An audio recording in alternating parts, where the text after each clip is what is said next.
एक दृष्टा है और एक दृश्य है। दृष्टा कहते हैं जो देखे, और दृश्य कहते हैं जो दिखाई दे।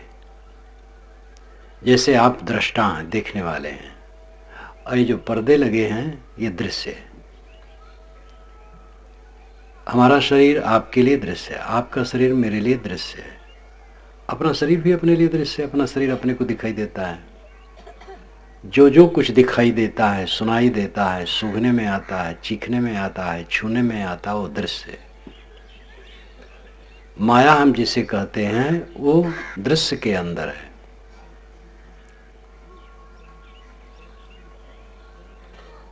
सारा दृश्य माया बन करके हमारे लिए उपस्थित हो जाता है। हम इन्हीं दृश्यों में अपने को भूल जाते हैं।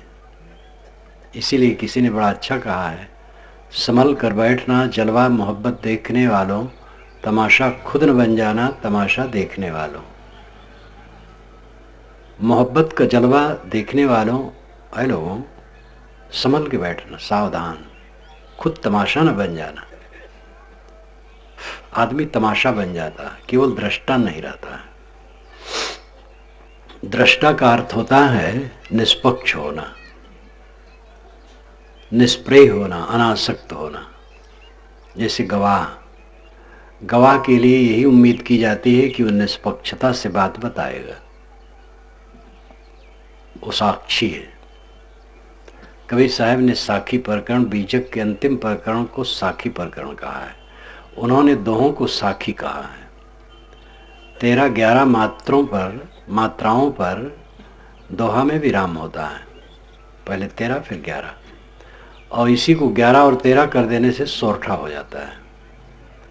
तो दोहा जो 13 और 11 मात्रा पर विराम होने वाला छंद है, साहब ने उसको साखी कहा है। साखी, साक्षी, दृष्टा। आप दृष्टा हैं, देखने वाले हैं।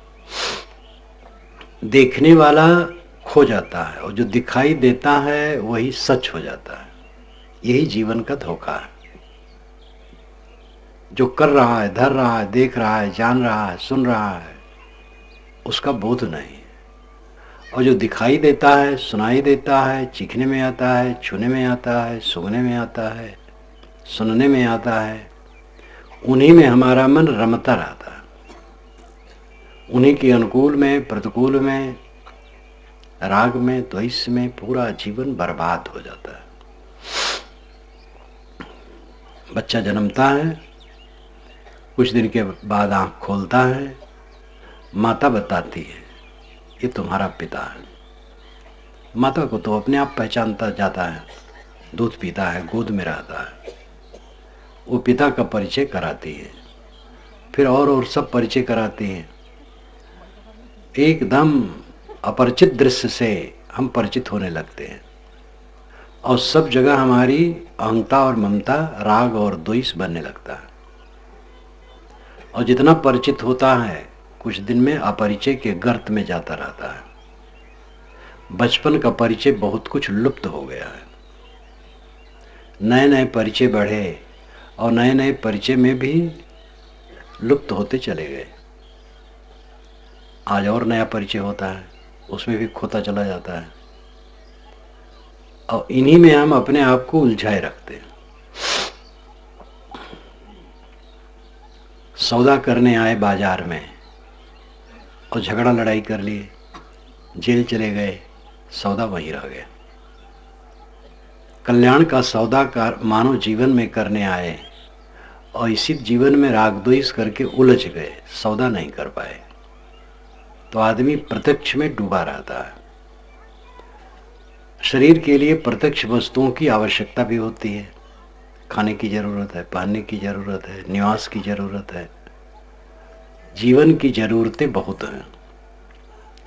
उन जरूरतों की पूर्ति के लिए ये प्रत्यक्ष वस्तु की आवश्यकता होती है।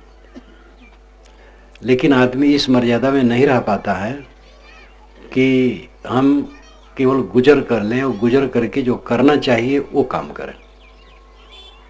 गुजर ही जीवन का सब कुछ हो जाता है। गुजर और गुजर के बाद विलास, इंद्रियों का विलास, मन का विलास।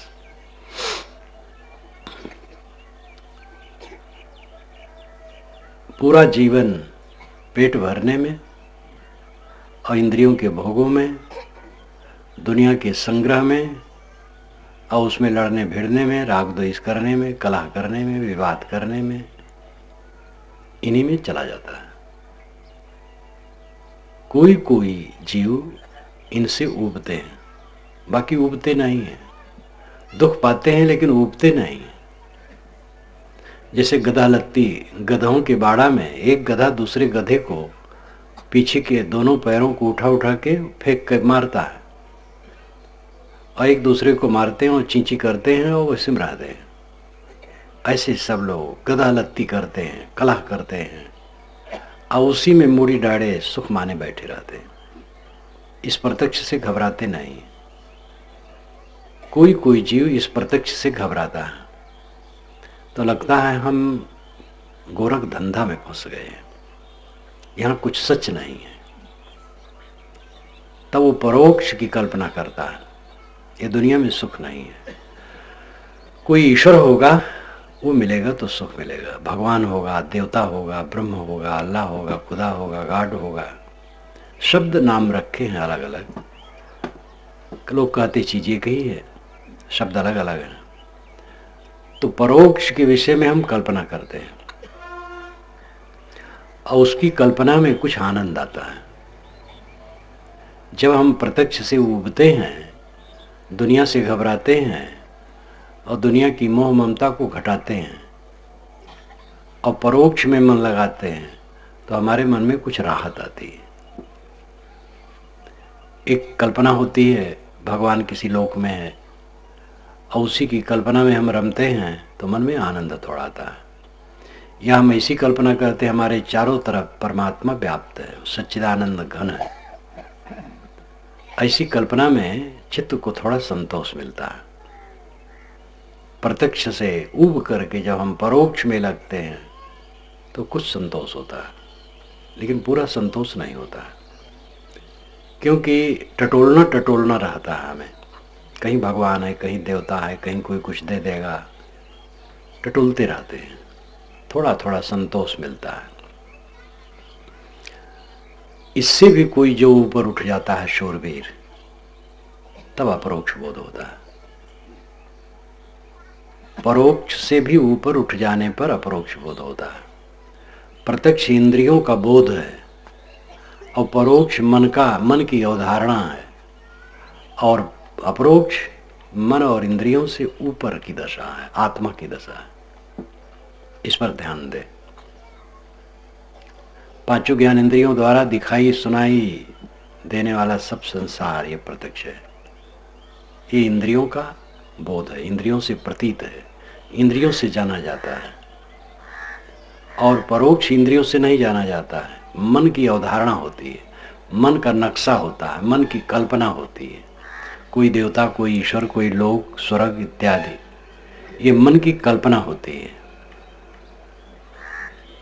इस कल्पना में कुछ आनंद आता है, लेकिन पूर्ण तृप्त नहीं होती है। तब ऐसे जीवों में से कोई सुख जीव इस कल्पना से भी ऊपर उठते हैं। ऐसे लोग ही जब ऊपर उठे हैं तो हमारे पूर्वजों में उन्होंने अहम ब्रह्मास्मि कहा है। अहम ब्रह्म अस्मि, अहम मैं ब्रह्म बड़ा, अस्मि हूँ, मैं श्रेष्ठ हूँ, मैं तुच्छ नहीं हूँ, श्रेष्ठ हूँ, मैं महान हूँ। पुरा काल में इस बात पर विचार कर लिया गया था, हजारों वर्ष पूर्व। और ऐसा ध्वनन दुनिया में और कहीं नहीं है। ये हम बिल्कुल तो नहीं कह सकते हैं कि कोई नहीं सोचा होगा, दुनिया के और कोनों में भी सोचे होंगे, लेकिन इतना साफ, इतनी निर्भयता पूर्वक घोषणा जैसे उपनिषदों में की गई, अहम ब्रह्मास्मि, तत्त्वमसि अयमात्मा ब्रह्म, प्रज्ञानम ब्रह्म, मैं ब्रह्म हूँ, तुम ब्रह्म हो, ये आत्मा ब्रह्म है, ज्ञान ब्रह्म है। ब्रह्म का मतलब बड़ा, बृहत्वाद ब्रह्म, बृहत होने से ब्रह्म है, बड़ा होने से ब्रह्म है। ब्रह्म का अर्थ ये बड़ा, बड़ा हम खोजते हैं, वो बड़ा कुछ नहीं है, मैं खुद बड़ा हूं। ये सीधी सी बात। और इसी को अनल हक मंसूर ने कहा था। सूफी संत थे, लेकिन उपनिषद की घोषणा बहुत पुरानी है, मंसूर की घोषणा पीछे है। जिस काल में उपनिषद में घोषणा हुई है, उस काल में पूरी दुनिया में ऐसी घोषणा कहीं नहीं हुई है। बाइबल नई तो ईसा के बाद बनी है, 2000 वर्ष के अंदर। पुरानी बाइबल ईसा के 300, 400, 500, 700 वर्ष पूर्व जगह जगह संदर्भ बने हैं। ईसा के 1000 वर्ष पूर्व के अंदर ही पुरानी बाइबल सब बनी है। कुरान तो 1400 वर्ष का कुल है, और उसमें ऐसा वचन खोजना ही मुश्किल है। तो उपनिषदों के जो ये वचन हैं कि मैं ब्रह्म हूं, और जो अन्य को देवता मानता है वो भोला है, आत्मा ही देवता है, ऐसी घोषणा पूरा काल में पहली बार इतने व्यापक रूप में भारत में उपनिषद के ऋषियों ने किया था। और आप उपनिषदों को देखें तो उसमें देवता नहीं है, देववाद नहीं है, अवतार नहीं है, कोई अवतार नहीं उपनिषदों में। जो खास उपनिषदें हैं, वैसे तो उपनिषदें पीछे बनते बनते बरसाती मेढक की तरह बहुत बन गई, बरसात में बहुत मेढक हो जाते हैं, वैसे उपनिषदें 100 से अधिक बना दी डाली। अल्लाह उपनिषद एक बन गई मुसलमानी जमाने में, अरबी और संस्कृत मिला करके एक अल्लाह उपनिषद है। तो ये पीछे की, वैसे पीछे की उपनिषदों में भी अच्छी अच्छी उपनिषदें हैं, छोटी छोटी हैं, और उनमें भी ज्ञान की बातें हैं। लेकिन प्रामाणिक उपनिषदें 11 हैं। ईश, केन, कठ, मुंडक, मांडो, ऐत्रेय, तैत्रेय, तैत्रीय, श्वेताश्वतर, बृहदारण्यक, कठ, छांदोग इत्यादि, जिस पर आदि शंकराचार्य ने भाष्य किया है। उपनिषद सौरभ भी मैंने इन्हीं 11 उपनिषदों के आधार पर लिखा है। उपनिषदों में अवतारवाद नहीं है, देववाद नहीं है, और सस्ता नुस्खा नहीं है। नाम ले लो पाप कट जाएगा, गंगम नहाओ पाप कट जाएगा, पूजा कर लो पाप कट जाएगा, तीर्थ में चले जाओ पाप कटे, ऐसा कुछ नहीं। तर्क युक्त बात है। उसमें भी बीच बीच में कर्मकांड के प्रपंच हैं, लेकिन छांट करके उसमें देखा जाए तो हीरे मोती बहुत हैं। मैंने उपनिषद सौरभ की भूमिका में लिखा है कि जिस काल में पूरी दुनिया सोई थी, उस काल में हमारे यहाँ उपनिषदों के उदार चिंतन हो रहे थे। इसको लेके हमें घमंड नहीं करना है, सेवा करना है। आजकल पढ़ाया जाता है घमंड से कहो मैं हिंदू हूं। आप घमंड से कहोगे हिंदू है तो दूसरे कहें घमंड से हम मुसलमान हैं, कोई कहे घमंड से हम सिख हैं, और शाखा शाखा तमाम फूटेगी। फिर घमंडे घमंड लड़ेगा। घमंड ना करो, विनम्रता से कहो। तो उपनिषदों का चिंतन आत्मपरक है। आत्मावारी द्रष्टव्य, श्रोतव्यो, मंतव्यो, निधिध्यास्तव्य। अरे आत्मा का चिंतन कर, आत्मा को सोच, आत्मा को समझ, वही मनन चिंतन करने योग्य है। कबीर साहब का विचार अपने ढंग से उपनिषद है। मुको कहाँ ढूंढे बंदे, मैं तो तेरे पास में, दोनों बच्चियों ने गाया, ये उपनिषद ही है। उपनिषद का अर्थ है निकट बैठना, निकट निषद बैठना। गुरु के निकट बैठ करके शिष्य गुरु के उपदेश सुनते थे। प्रमाण जयबल के पास उद्दालक और श्वेतकेतु ने सुना, और उद्दालक के पास श्वेतकेतु ने पूरा सुना तत्त्वमसी का वचन। जनक याज्ञवल्क्य के निकट बैठ करके सुने, नारद सनत कुमार के पास बैठ करके सुने। इस प्रकार शिष्य गुरु के पास बैठता था, गुरु सुनाता था आत्मज्ञान का विषय। हजारों वर्ष पूर्व इतना निर्मल ज्ञान हुआ था, लेकिन पंडितों ने इसका विस्तार नहीं किया। पुराणों को लिखा, महाकाव्यों को लिखा, उसमें प्रपंच भरा, उसमें भी अच्छाइयाँ हैं, लेकिन प्रपंच बहुत सस्ता सौदा बहुत रखा। पाप करो, मंत्र जपो, पाप कट जाएगा। दिन भर का पाप शाम के मंत्र जप से कट जाता है, और रात भर का पाप सुबह के जप से कट जाता है। तीर्थ करने से सब पाप कटते हैं। और एक एक जिस तीर्थ की महिमा गाई गई तो उस तीर्थ को ऊपर उठा दिया गया। पुराणों में जिस देवता को मुख्य रखा गया दूसरे को गिरा दिया गया। शिव पुराण में कृष्ण इत्यादि को गिरा दिया गया है, और कृष्ण की महिमा वालों में शिव को गिराया गया है। ऐसे एक दूसरे को गिराए हैं, धमा चौकड़ी चल पड़ी। प्रपंच अपरोक्ष ज्ञान सच्चा ज्ञान है, आत्मा का ज्ञान। अब आत्मा के ज्ञान में अतिशयोक्ति हुई, मैं व्यापक हूं और सारा संसार मेरा स्वरूप है, ये इसकी भावुकता है और ये त्रुटिपूर्ण है। व्यापक हूं ये महिमा परक वचन है। गांधी जी का व्यक्तित्व व्यापक था, तो इसका मतलब नहीं है कि उनका शरीर पूरी दुनिया में फैला था। उनका गुण महत्वपूर्ण था। व्यापक शब्द महिमा परक है। जैसे एक किशन नाम का आदमी है, उसके घर कई लोग आए, पूछे कि इस घर का मालिक कौन है। किसी ने किशन की तरफ उंगली उठा के कहा, यही इस घर में सब कुछ है।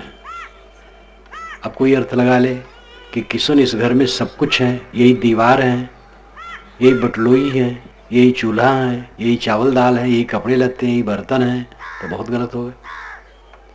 इस घर में किशन सब कुछ है मतलब सर्वे सर्वा है, प्रेरक है, प्रवर्तक है, निर्देशक है, ये अर्थ होता है।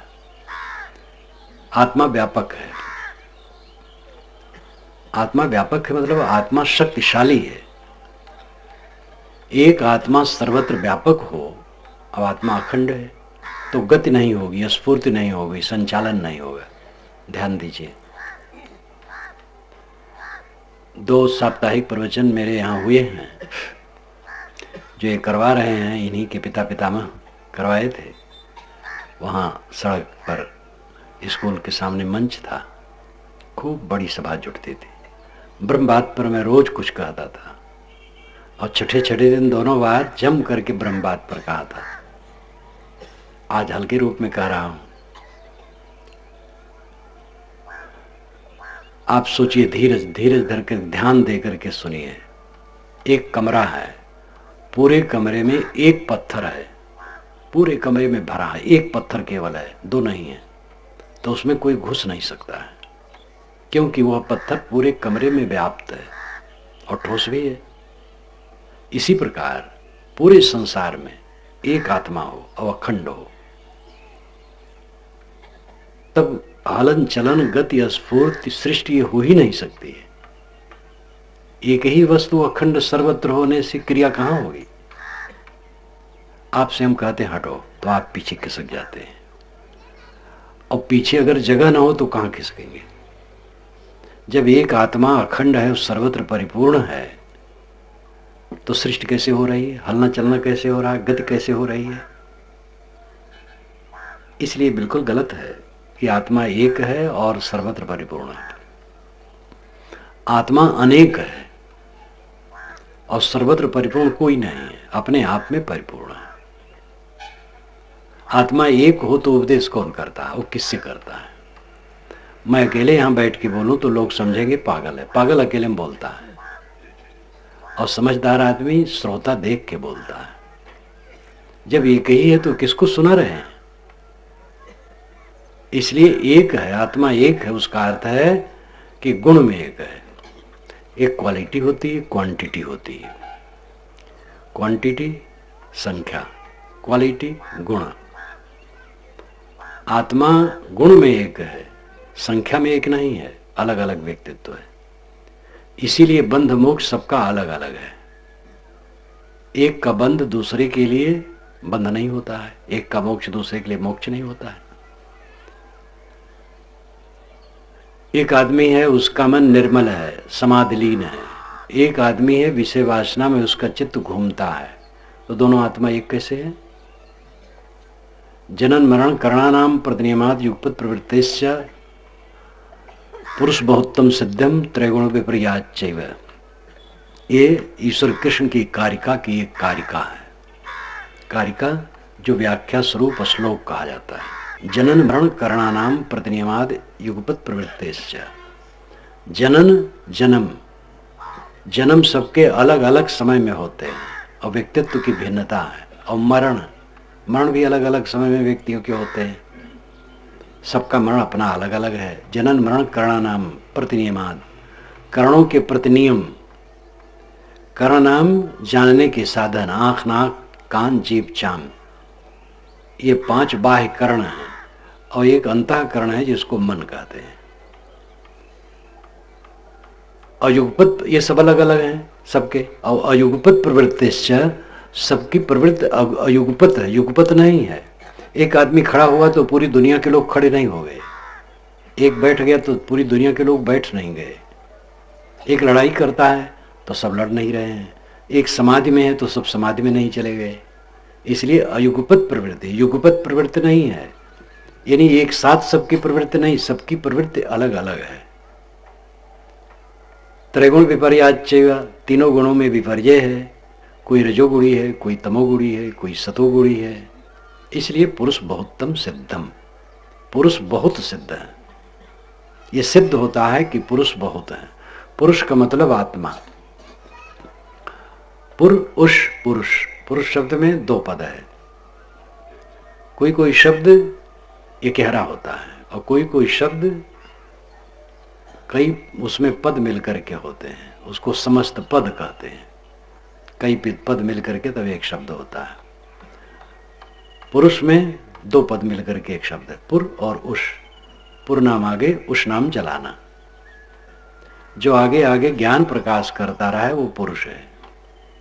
ये जीव आगे आगे ज्ञान प्रकाश करता रहता है, जानता रहता है, हर समय जानता रहता है, इसलिए जीव को पुरुष कहा जाता है। सांख्य दर्शन में तो जीव को आत्मा कहा ही नहीं गया, पुरुष केवल कहा गया है। पुरुष योग दर्शन में भी इसे कहा गया है। पुरुष बहुत्तम सिद्धम, पुरुष बहुत सिद्ध है, एक नहीं आत्मा एक नहीं है, आत्मा अनेक है। इसमें तो ज्यादा समझाने की जरूरत नहीं है, सब आप लोग अलग अलग हैं, हम अलग हैं, तो आत्मा एक कहाँ है? आत्मा का गुण एक है, सब चैतन्य ज्ञान मात्र है। जैसे हम कहें हम आमदी वाले एक हैं, तो आमदी वाले एक हैं भावनात्मक दृष्टि से, द्रव्यात्मक दृष्टि से नहीं। आदमी के जितने लोग हैं सब जम करके एक में थाक नहीं हो गए हैं, सब अलग अलग हैं, लेकिन उनकी भावना एक है, संगठन एक है, कोई काम में सब जुट जाते हैं। ऐसा गांव में पहले बहुत रहा, आजकल बहुत टूट गया है, क्योंकि राजनीति आई, चुनाव बढ़ा तो दुश्मनी इतनी बढ़ गई है कि बस वही भाजपा वाले हैं, कांग्रेस वाले हैं, फलाने वाले हैं, तो दूसरे से बात नहीं करना है, देखना नहीं, उधर ताकना नहीं है। चुनाव आए तो लड़ो, एक दूसरे को पटको और चालाकी वालाकी जो करते हो करो, चुनाव खत्म हो जाए बस आपस में घुल मिल के रहो प्रेम से। बड़े राजनेता ऐसे करते, एक दूसरे को गरियाते रहते हैं और पर्दे के अंदर में हंस करके मिलते रहते हैं, वो बड़े कुटिल होते हैं। लेकिन गांव वाले भोले होते, भुग्गा, बस वो कांग्रेस वाला है, वो भाजपा वाला, दुश्मनी करके बैठ गए। पहले ये संगठन था एक, मुझे स्मरण है जहां मेरा शरीर जन्मा है, अयोध्या से उत्तर, उस गांव में इतना बढ़िया संगठन था। एक बच्चा और कोई का बच्चा हो, हरिजन का बच्चा हो, हरिजन भी उस गांव में खूब थे, सभी वर्ग के लोग हैं, आज भी हैं। कहीं बाहर खेत खार में आवाज कर दे, गांव के सभी लोग इकट्ठे होकर पहुंच जाए, इतना संगठन। और लोग मिलते हैं तो कहते साहब वो संगठन आज भी है, राजनीति होने पर भी दूसरे गांवों की अपेक्षा हमारे यहाँ आज भी बहुत अच्छा है। छत्तीसगढ़ में जो संगठन था पहले, मैं पहले जब आता था उस समय का, आज में अंतर हो गया है राजनीति बढ़ जाने से। तो भावनात्मक एकता, हम आमदी वाले एक हैं, मतलब हम लोगों की भावना एक है। ये नहीं कि सब लोग जम के एक में थाक हो गए हैं। तो आत्मा एक है, इसका मतलब है कि आत्मा का गुण एक है, ज्ञान गुण, सभी आत्माओं का ज्ञान गुण है। इसलिए गुण में एकता है।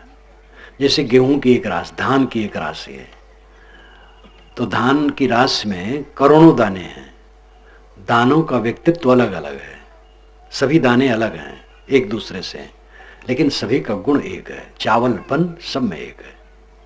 तैसे आत्मा अलग अलग अनेक है, गुण एक है, ये वास्तविकता है। इसलिए आत्मा व्यापक नहीं है। व्यापक है तो उसका मतलब महिमा परक है, क्योंकि इतना सूक्ष्म जीव और जड़ सृष्टि में कितना उसने हलचल मचा रखा है, बड़े बड़े यंत्र। नर्मदाबाद में जब लोग ले गए एक इंजीनियर, बड़े इंजीनियर जो कबीरपंथी हैं, तो कहे साहब हम ले चलेंगे। हम कहे हम देखे हैं 2-3 बार। कहे साहब हम खुद लेकर के भूगर्भ में जो सब यंत्र है वहां दिखाएंगे। तो गया, तो 1 किलोमीटर अंदर जाना हुआ, गाड़ी गई वहां सब यंत्र लगे हुए हैं। पानी ऊपर बहता है और तभी उसकी धारा होती है, तब तो यंत्र चलता है, तब बिजली बनती है। अब ये सूक्ष्म जीव चेतन जिसको आंख से देखना असंभव है, इतना सूक्ष्म चेतन जीव और जड़ सृष्टि में हलचल मचाए है, तो इससे और व्यापक कौन होगा? व्यापक यानी शक्तिशाली, समर्थ, ये अर्थ है।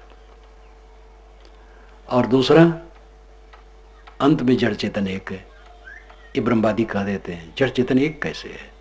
जड़ चेतन एक है तो भौतिकवाद और ब्रह्मवाद एक हो गया। फिर वे लोग कहते हैं पानी और पानी की तरंग जैसे एक है, मिट्टी और मिट्टी से बने घट एक हैं, उसी प्रकार ब्रह्म और जगत एक है, क्योंकि ब्रह्म ही जगत हो गया है। तो ब्रह्म निर्विकारी वो जगत कैसे हो गया? तो कहते नहीं, हो नहीं गया है, भासता है। ब्रह्म तो निर्मल है, भासता। तो किसको भासता है? दवाएं बाएं देखते हैं, कुछ उत्तर नहीं दे पाते। तो जड़ चेतन एक है, व्यापक है, ये ब्रह्मवाद में भयंकर दोष है। और तथ्य क्या है? जड़ चेतन अलग अलग है, जड़ अलग है, चेतन अलग है। मिट्टी पानी आग हवा ये तीनों अलग, चारों अलग हैं, और इनके असंख्य कण एक दूसरे से अलग हैं, और जीव सब एक दूसरे से अलग हैं। ये प्रत्यक्ष विभिन्नता है। सारा संसार विभिन्नता से पूर्ण है। आत्मा ब्रह्म है, जीव ब्रह्म है। ये जो जीव बोल रहा है, प्रेरक है, यही ब्रह्म है, महान है। ये बात ठीक है। पारक सिद्धांत इस विषय को शोध करके रखता है। कबीर साहब ने इसके लिए बीजक में बहुत सूत्र दिए हैं। जो पे बीज रूप भगवान, तो पंडित का पूछोवान। कहाँ मन कहाँ बुद्धि कहाँ अहंकार, सतरजतम गुण 3 प्रकार। बहुधा वेद कहे तरवे का, विसमृत फल फले अनेका। बहुधा वेद कहे तरवे का, कहीं कबीर तय में क्या जान। को धो छूटल को अरझान। 4 पंक्तियों में इतना है कि इसका विवरण देने का अभी तो समय नहीं है। बीजक व्याख्या में आप पढ़िए। प्रथम एक जो हो किया भया सुबारह बान। कसत कसौटी नाटिका पीतर भया निदान। एक साखी में काफी। प्रथम एक जो हो किया, पहले जो ये हो किया कि मैं ब्रह्म जगत बन जाऊं, एक हो हम बहुत श्याम प्रजाए। ब्रह्म ने सोचा मैं एक हूं, अनेक हो जाऊं। एक आकी न रमते, अकेले में आनंद नहीं आया ब्रह्म को, क्योंकि वो अकेले में आदमी रहता तो घबराता है, तो ब्रह्म ही बैठा बैठा घबरा रहा था, इसलिए उसको आनंद नहीं आया। बस एक को हम बहुत श्याम प्रजाए, एक बहुत मैं प्रजा के रूप में हो जाऊं, तो प्रजा बना लिया, सृष्टि बना ली ब्रह्म ने। अब परेशान है ब्रह्म, उसकी बातें कोई नहीं मान रहा है। कोई मुसलमान है, कोई हिंदू है, कोई ईसाई है, कि कोई यहूदी है, एक दूसरे को नास्तिक कहते हैं, काफिर कहते हैं, आपस में लड़ते हैं। सृष्टि एक बार बना लिया, उलझा है, उसको समाधान नहीं कर पा रहा है, समझा नहीं पा रहा है। तो ये सब बातें सब भूल भुलैया की कल्पना की गांठ डाली गई। वस्तुतः आत्मा ब्रह्म है, महान है, श्रेष्ठ है, ये सच है। अब आत्मा से जगत नहीं पैदा हो गया, ब्रह्म से जगत नहीं पैदा हो गया। जगत तो जड़कणों का जोड़ है। ये पैदा कब हुआ? सब समय है। पहले मुर्गी की अंडा है, तो कहते मुर्गी पहले। तो बिना अंडक कैसे मुर्गी? तो कहे हाँ पहले अंडा है। तो मुर्गी बिना अंडा कैसे? पहले बीज है कि वृक्ष, दिन है कि रात? ये सब कुछ सब समय है। दुनिया नए सिरे से कहीं बनी नहीं है, ये सब समय है। मिट्टी पानी आग हवा नित्य हैं ही, उनके कण नित्य हैं ही, उनमें गुणधर्म नित्य हैं, उनके गुणधर्मों से जगत प्रपंच नित्य है। इसमें बनता क्या है? मूल द्रव्य बनते नहीं हैं, और मूल द्रव्यों से जो विकारी वस्तुएं बनती हैं वो बनती हैं और बिगड़ती, रोज बिगड़ रही हैं। नए सिरे से न सृष्टि बनी है और न इसका प्रलय होगा। सृष्टि की उत्पत्ति और प्रलय की कल्पना बहुत है। बाइबल में लिखा है कि 6 दिन में ईश्वर ने दुनिया बनाई, 7वें दिन विश्राम किया। इसलिए डॉक्टर को, मास्टर को, ये सब को एक दिन छुट्टी मिलती है। अगर 7 दिन दुनिया बनाता है ईश्वर तो ये छुट्टी आप लोगों को न मिलती। और मुसलमानों का ईश्वर सबसे जबरदस्त है। उसने कहा कुन हो, बस हो गया, बनाना नहीं पड़ेगा। हिंदुओं में भी कहा गया, तो हिंदू शब्द तो नहीं था तब, लेकिन एक को हम बहुत श्याम प्रजाए, एक कुन की तरह ही, एक मैं बहुत हो जाऊं, ये सब मनोरंजन है, वो कल्पना है। सृष्टि सदा से है, वो सदा रहेगी, और उसमें कोई एक ब्रह्म ने जगत बना दिया, ये कल्पना है। ब्रह्म आत्मा है, अपने को तुच्छ मान करके ये दुखी है। अपने ब्रह्मत्व श्रेष्ठत्व को समझे, अब अपने में कायम हो जाए तो तृप्त हो जाए। स्वाद के लिए ललचा रहा है। मिर्चा जिसको जीभ पर रखने से जीभ ऐंठती है, कोई फायदा नहीं होता। उसका स्वाद इतना है कि उसके बिना लोगों को सब्जी अच्छी ही नहीं लगती। और स्वाद की आसक्ति ऐसी हो जाती, मिर्चा बिना सब्जी हो, अरे फेंको फेंको फेंको, ये कोई सब्जी है। मुझे याद है, मैं हरियाणा में था, तो जहाँ था वहाँ पर मेरा भोजन आया तो ज़्यादा सब आ गया। तो घर वाली बुढ़िया थी, अपने साधक से कहा कि इसमें सब्जी और रोटी पहले ही साफ अलग निकाल दो और उसको दे दो, ये तो ज़्यादा है। ले गए उसके पास, घर में बुढ़िया बैठी थी। तो हमारे साधु ने कहा ये रोटी और सब्जी साफ साफ है, अलग रख लो। हाँ, सब्जी में मिर्चा नहीं है। अरे कहे फेंको फेंको फेंको, ये बेकार है। हरियाणा में और बहुत मिर्चा खाते हैं लोग, राजस्थान में खाएंगे ऐसे मिर्चा जो रहेगा लाल लाल सूखा, हाथ से ऐसे निकालेंगे और थाली में रख लेंगे और खूब चर्चा चर्चा खाते रहते हैं। यहाँ भी खाते हैं, उतना नहीं खाते।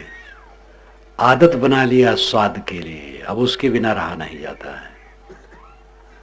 रूप का, गंध का, स्पर्श का, 5 विषयों की आदत बना बना करके गरीब बन गए, दरिद्र बन गए। ट्रेन में मैं चल रहा था, सूटेड बूटेड एक सज्जन बैठे थे सामने, कोई 35-40 वर्ष की उम्र, सुसभ्य थे, लगता था कोई अफसर है। थोड़ी दूर जाना था उनको भी, हमें भी, कोई रिजर्वेशन की जगह नहीं थी। तो जब स्टेशन आवे, हर स्टेशन पर गाड़ी खड़ी हो, पैसेंजर गाड़ी थी, तो वो झांके, लेकिन डब्बा हमारा जरा एक किनारे रहे, प्लेटफार्म पर वो कम लगे। तो 2-4 स्टेशनों पर जब झांक लिए, थक गए, तब उन्होंने मुझसे कहा, महाराज एक सिगरेट देंगे? तो मैंने कहा सिगरेट पी करके आपकी तरह मैं भी गुलाम बनूं? अच्छा अच्छा, आप नहीं पीते, क्षमा करें। आदमी सभ्य थे और सोचे होंगे कि मैले कुचले साधु होते तो गांजा पीते हैं, साफ सुथरे तो सिगरेट पीते होंगे।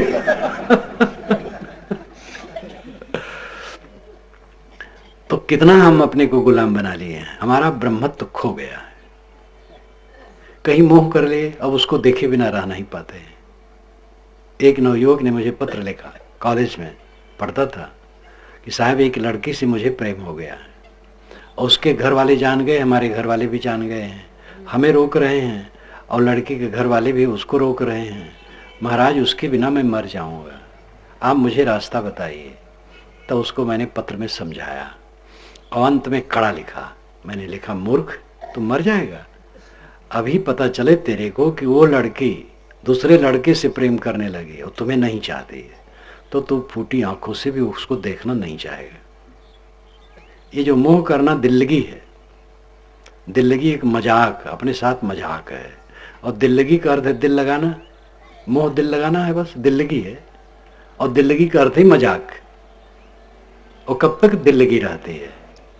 जहां जहां इसमें बैठे लोग स्वयं सोचें, अपनी जवानी में जहां जहां मोह किए थे, क्या आज वैसा मोह है? जिसके बिना आप रह नहीं पाते थे, उसको देखने की आपको रुचि भी नहीं है। तो ये जीव अपने स्वरूप को भूल गया। जीव का स्वरूप निर्मल है, निष्काम है, तृप्त है, कल्याण स्वरूप है, आनंद स्वरूप है, उसमें कोई दुख नहीं। लेकिन तमाम आदत का रोग बना लिए। तमाम आदत। तो उन आदतों में रात दिन उलझते हैं, अपना ब्रह्मत्व खोया है।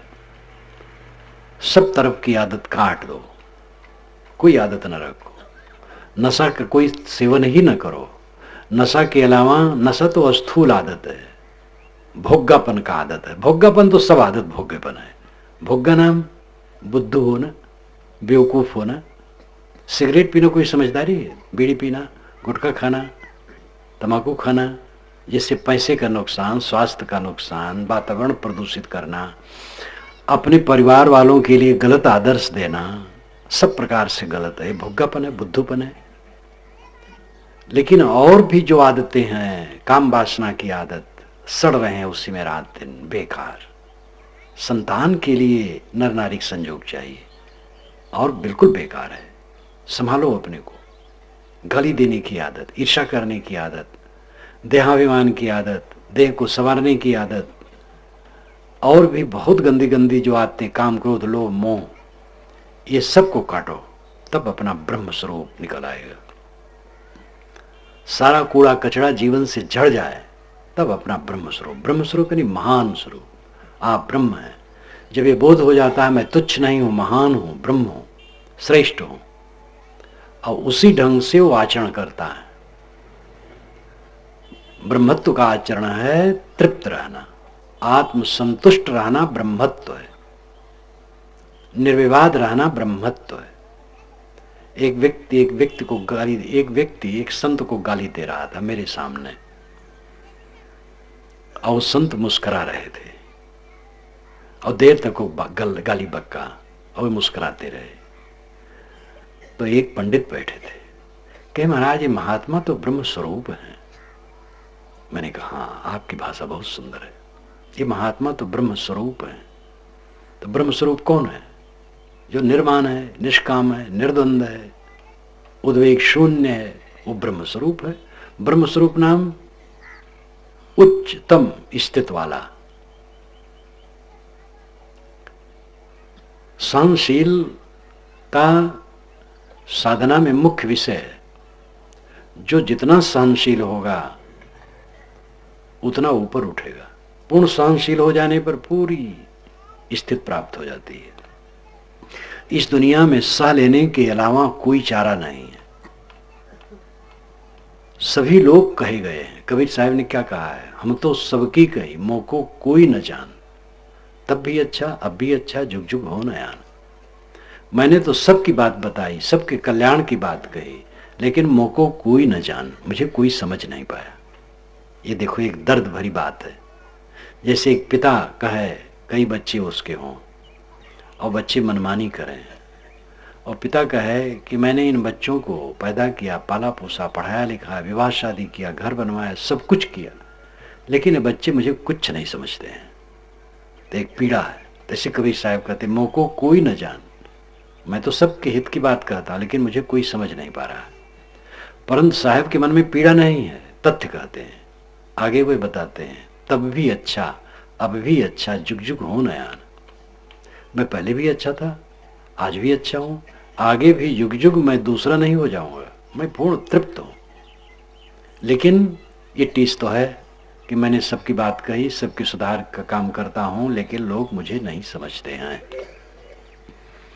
ये एक की बात नहीं, सब की बात है। गोस्वामी जी कहते हैं, वो तो बहुत खुले रूप में, धूत कहो अवधूत कहो, रजपूत कहो, जुल्हा कहो को, काहू की बेटी सु बेटा न व्याहब, काहू की जाति बिगाड़े न सो, मांग के खैबो मसीब के सोइबो, लेबो के एक न देवो को दो, तुलसी सरनाम गुलाम है राम को, जाको रुचे सो कहे पुण्य सो।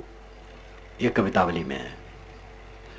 ऐ लोगों, मुझे धूर्त कहो अवधूत कहो, रजपूत कहो, जुल्हा कोई कहो, कोई हर्ज नहीं, मैं निश्चिंत हूं। धूत कहो अवधूत कहो, रजपूत कहो, जुल्हा कहो को, काहू की बेटी सो बेटा न ब्याहब, किसी की बेटी से मुझे अपना बेटा नहीं ब्याहना है। लेकिन वो भी चतुर ये नहीं कहते हैं कि किसी के बेटा से मुझे अपनी बेटी नहीं ब्याहना है, अपने बेटक कहते हैं। काहू की बेटी सो बेटा न ब्याहब, किसी की लड़की से हमें अपना लड़का शादी करना है, कुछ नहीं करना है। काहू की बेटी से बेटा न ब्याहब, काहू की जाति बिगाड़ न सो, किसी की जात को हमें बिगाड़ना नहीं है। मांग के खइबो मस्जिद के सोइबो, मांग के खा लेना है और कहीं मस्जिद में सो जाना है, देव मंदिर में। लेबो को एक न देबो को दो, न एक लेना है न दो देना है, मतलब है कुछ चिंता फिक्र नहीं है। तुलसी सरनाम गुलाम है राम को।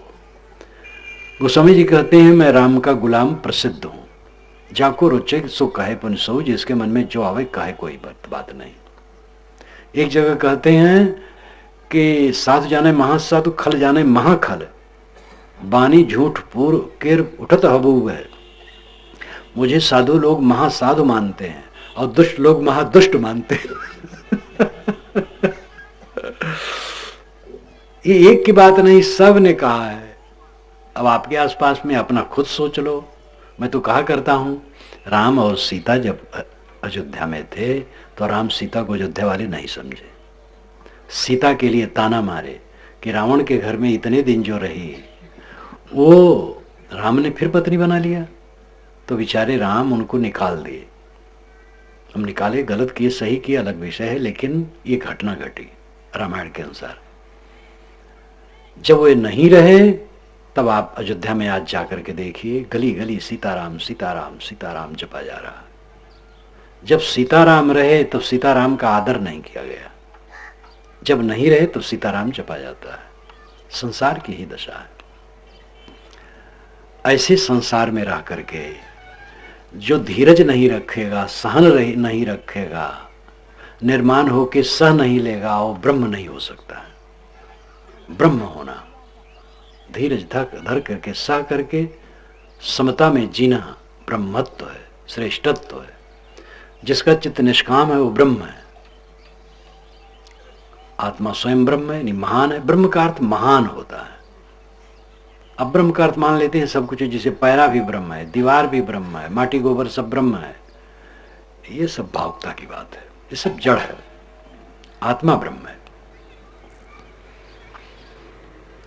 तो भावुकता से ऊपर उठ करके अपरोक्ष स्वरूप का ज्ञान, अपरोक्ष नाम स्वयं प्रत्यक्ष, अपने आप। मैंने आपसे कहा था कि प्रत्यक्ष इंद्रियों से जो जाना जाए वो प्रत्यक्ष ये संसार है, इसमें सब डूबे हैं। और कुछ लोग इससे ऊपर उठ जाते हैं तो परोक्ष, जो मन की अवधारणाएं हैं, ईश्वर देवता इत्यादि की उपासना करते हैं और उनको थोड़ा संतोष मिलता है। लेकिन जिन्हें अपरोक्ष बोध हो जाता है, इंद्रियों से प्रतीतमान जगत से भी ऊपर उठे और मन की सारी अवधारणाओं से, कल्पनाओं से ऊपर उठ गया, तो अपने आत्मा में विश्राम पा गया, वो अपरोक्ष बोध वाला है।